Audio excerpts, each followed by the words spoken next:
guys, so today's video is going to be on how to prepare for nursing exams, and this is going to be my tips and things that I do to prepare for nursing exams and some tips that can help you guys do well on your nursing exams. So if you're in nursing school right now, you've probably realized that nursing exams are different than any other exams you've ever taken in your life. So on nursing exams, every question pretty much is an application-based question, meaning gone are the days of questions like, what is the definition of blank? Or out of these words, which one means blank? So nursing exams usually never have those types of questions anymore, and they also are a little tricky because every single answer on the question is usually correct. And the tricky part is you have to pick the most correct answer. So for example, you walk into your patient's room, you see that he's unconscious in the bed. What do you do first? And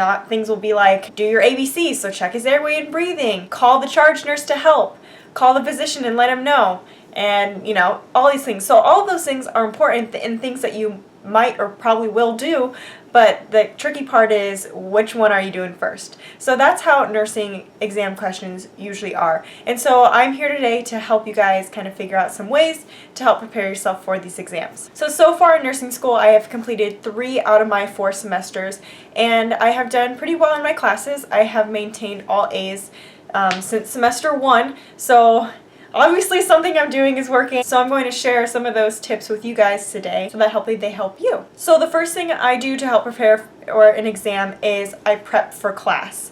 So if your teachers put the lectures up early or the PowerPoints or put up some readings, I always try to prepare for class. At least have a general idea of what they're going to be talking about. So that way you don't go to class and you're unprepared, you have no idea what they're talking about, just to get a little base knowledge before I come into class. When I am in class, I take really good notes and I pay attention to what my teachers are emphasizing. So if you pay close attention, most of the times your teachers will really emphasize and kind of guide you to the information that they find is most important. I also try to pay attention to priorities, and what I mean by this is if a teacher says, okay, your patient, you're learning about renal failure, and then I try to pay attention to important things like lab values or priorities, as if you have a patient that's in renal failure, what is your priority on them? What is your priority assessment? What are your priority labs? When you walk into the room, what do you expect to see? And so just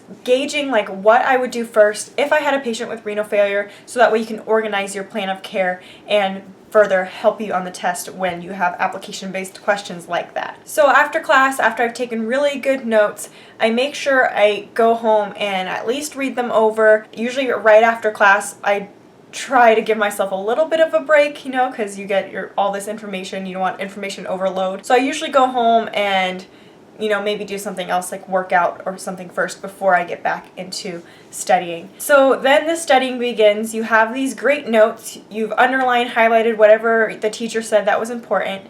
And now what I like to do is I like to actually write out test questions. And so I go through all of my notes and I write out application-based questions based on what I think the teachers could possibly ask or how I could potentially apply this information.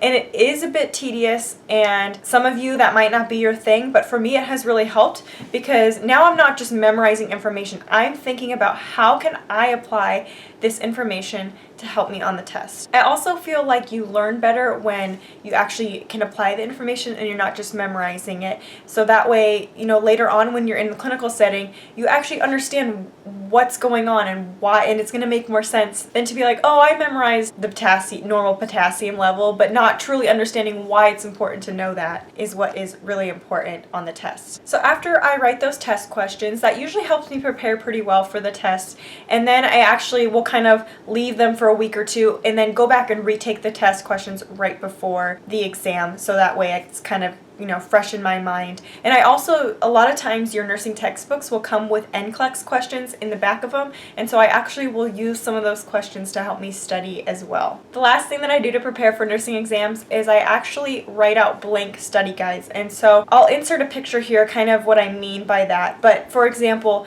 if you are talking about the diseases of the GI system, what I would do is I would list out each disease, and I would do I would write out the disease, name, and then I'd write out definition, signs and symptoms, lab values, priority assessments, and I would just write out those bullet points. And then what I do is I go in and I hand fill them in before the test, a few days before, and I try to, do it a couple times. So that way I can take all the information I've learned and write it out from memory on this blank study guide and fill it in. Alright, so that is how I prepare for nursing exams.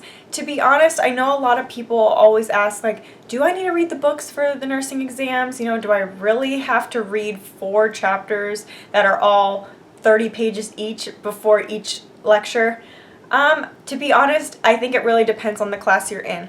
I have had some classes where I have not even opened my book because the teacher strictly tests on what she is lecturing from, and I usually will only use my book then to go back if I need a little clarification on something to read into it further. Some classes I have actually had to read every single word in the chapter in order to make sure that I wasn't missing anything important for the test. So I think that really depends on your teacher, how your teacher tests, and how you study and what benefits you. Alright, so those are just my few little tips on how I prepare for exams. I hope they help some of you out. If you guys have any other great tips that have helped you out, leave those in the comments below. Give this video a thumbs up, subscribe to my channel for more great nursing videos, and I'll see you next time. Bye.